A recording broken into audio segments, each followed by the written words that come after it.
శ్రీకాకుళం జిల్లాలో ఇంటర్మీడియట్కి సంబంధించిన పరీక్షలకే అన్ని పకడ్బందీ ఏర్పాట్లు చేశారు జిల్లా యంత్రాంగం. 71 కేంద్రాల్లోని ఈ పరీక్షలు జరుగుతున్నాయి. ఇప్పటికే లేట్ అవుతున్న విద్యార్థులు కూడా పరుగును మాత్రం వచ్చి తమ పరీక్షా కేంద్రం వద్ద తమ హాల్ టికెట్లు చూపెట్టుకోవడానికి మనం చూస్తుంటే మాత్రం ఇక్కడ తెలుస్తుంది. ఈ నేపథ్యంలో చూసుకునేసరికి శ్రీకాకుళం జిల్లాలోని ఎటువంటి అవాంఛనీయ సంఘటనలు జరగకుండా 71 సెంటర్లలోని దగ్గర 3 సిట్టింగ్ స్క్వాడ్స్ 3 ఫ్లయింగ్ స్క్వాడ్లు కూడా ఏర్పాటు చేశామని చెప్పారు.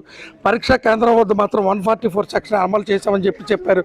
ఎందుకంటే 9 గంటలకు పరీక్ష అనేసరికి 8:53 సమయం అయినా సరే పరిగెత్తుకుంటూ చాలామంది విద్యార్థులు రాకతోటి ఇక్కడ పరీక్షా కేంద్రం వద్ద మాత్రం తమ హాల్ టికెట్లు చూడడానికి విద్యార్థులు ఆందోళనతో మాత్రం చూస్తున్నారు మాత్రం తెలుస్తుంది.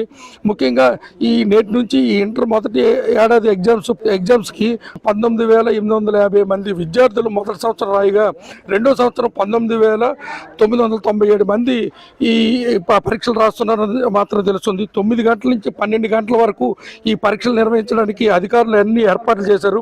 9 గంటల 1 నిమిషం జరిగినా సరే ఎట్టి పరిస్థితుల్లో లోపలికి అనుమతించడం జరగదని చెప్పేసి అధికారులు పకడ్బందీ ఏర్పాట్లు చేయడంతో విద్యార్థులు కానీ ఎవరు కానీ తమ పరీక్షా కేంద్రాలకి సకాలంలో రావడానికి అన్ని చర్యలు తీసుకున్నారని మాత్రం తెలుస్తుంది.